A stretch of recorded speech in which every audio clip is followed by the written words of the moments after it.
ആ മാറ്റുവേ, നീ എവിടെ ഉണ്ട്? ഞാൻ ഈ പള്ളിയുടെ മുമ്പിലുണ്ട്. നീ കാറ് ഇവിടെ ഇട്ടിട്ടേ നേരെ ഇങ്ങോട്ട് പോര്. ആ അത് തന്നെ. ശരി ശരി, വേഗം വേണം. ആ ശരി എന്നാ, വേഗം വാ. ആ ആ, നീ ബോംബെന്നപ്പോ എത്തി? ബോംബെയിൽ ഇന്നലെ രാവിലെ എത്തി.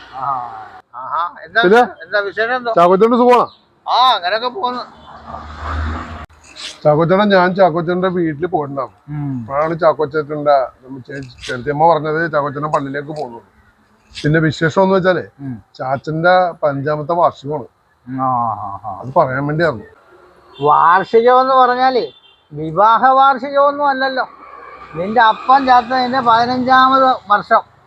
അതിന് നിങ്ങൾ കുടുംബക്കാരെല്ലാവരും കൂടെ കൂടി നല്ല വസ്ത്രവും അണിഞ്ഞ് നല്ല ഭക്ഷണവും കഴിച്ച് വെള്ളവും അടിച്ച് മൊബൈലിൽ ചാറ്റ് ചെയ്ത് നടക്കുന്ന ഒരു ദിവസം, നിങ്ങൾക്കെല്ലാം കൂടെ കൂടാൻ ഒരു ദിവസം, അല്ലാതെ വേറൊന്നും അല്ലല്ലോ.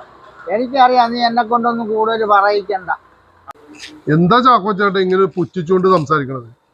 ഞാൻ ചാക്കോച്ചേട്ടൻ എൻ്റെ അപ്പൻ്റെ മെയിൻ കൂട്ടുകാരനായത് കൊണ്ടാണ് ഞാൻ ചാക്കോച്ചേട്ടനെ ക്ഷണിച്ചത്. എനിക്കല്ലെങ്കിൽ ചാക്കോച്ചേട്ടനെ വിളിക്കേണ്ട കാര്യമൊന്നുമില്ല. ചാക്കോച്ചേട്ടൻ പുച്ഛിച്ച് സംസാരിക്കരുത്, മനസ്സിലായ?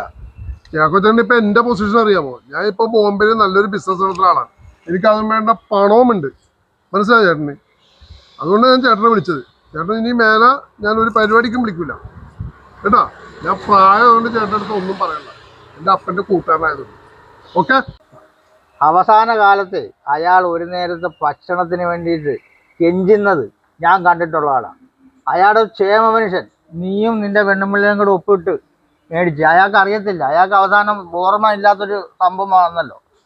അയാൾ ഭക്ഷണമില്ലാതെ കഷ്ടപ്പെട്ട് അവസാന കാലത്തെ അയാൾക്ക് ഇറച്ചി തിന്നാൻ കൊതിയായിട്ട് പോത്തിറച്ചിയും ബ്രെഡും എൻ്റെ വീട്ടിൽ ഞാനാണ് വിളിച്ചുകൊണ്ട് അയാൾക്ക് കൊടുക്കുന്നത് എല്ലാ ഞായറാഴ്ച.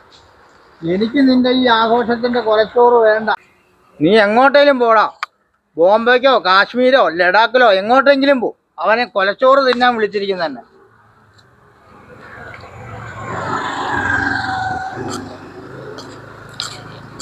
വൃത്തികെട്ട മനുഷ്യൻ.